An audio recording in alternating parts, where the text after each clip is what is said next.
Savez-vous, cher Jean-Marie, qu'il y a quelques années encore, Joseph Ratzinger se présentait comme le frère de Georg?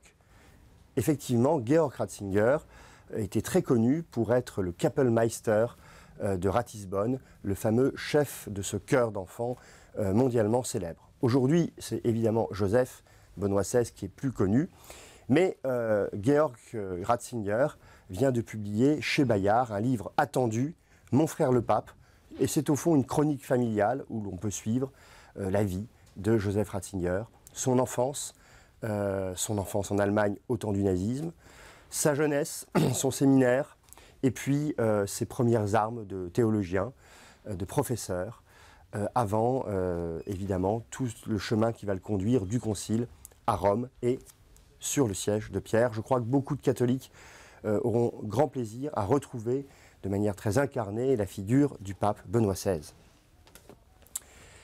Jacques Le Goff est, vous le savez certainement, un des plus grands historiens français, un immense médiéviste qui s'est toujours intéressé d'ailleurs à l'histoire religieuse du Moyen-Âge. Et chez Perrin, il publie un nouveau livre, À la recherche du temps sacré. C'est en fait une étude sur un des plus grands textes du catholicisme, La légende dorée de Jacques de Voragine.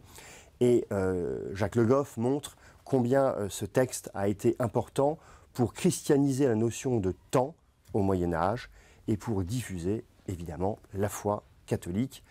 Vraiment, je vous recommande très chaudement ce livre. Autre livre important, et les clients de la Procure le savent, puisque vous l'avez acheté en nombre dès son arrivée sur nos tables, le nouveau livre du père François Jourdan, La Bible face au Coran. C'est évidemment un sujet complexe. Quelles sont les relations entre l'islam et les religions de la Bible, que sont le judaïsme et le christianisme? C'est écrit, comme toujours, par le père Jourdan avec beaucoup de rigueur, beaucoup de précision.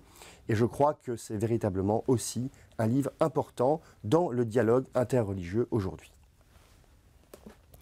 Dans la brassée des livres que nous recevons ces temps-ci, et il y en a beaucoup, je voulais juste maintenant vous en signaler quelques-uns. Un nouveau livre d'Yves Boulevin, aux presses de la Renaissance, Yves Boulevin, psychologue chrétien bien connu. Je me sens en décalage et je réussis ma vie.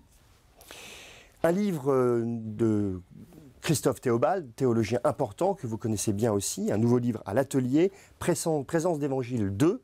C'est une lecture de l'Évangile de Luc et des Actes des Apôtres, sous-titre En Creuse et ailleurs, donc où que vous soyez, vous pouvez lire Christophe Théobald. Et puis deux livres enfin chez Philippe Ray, de beaux livres magnifiquement illustrés. Un de Michael Lonsdale, L'amour sauvera le monde, ce sont ses plus belles pages chrétiennes. Et enfin, un album consacré à Guy Gilbert, éveilleur d'espérance.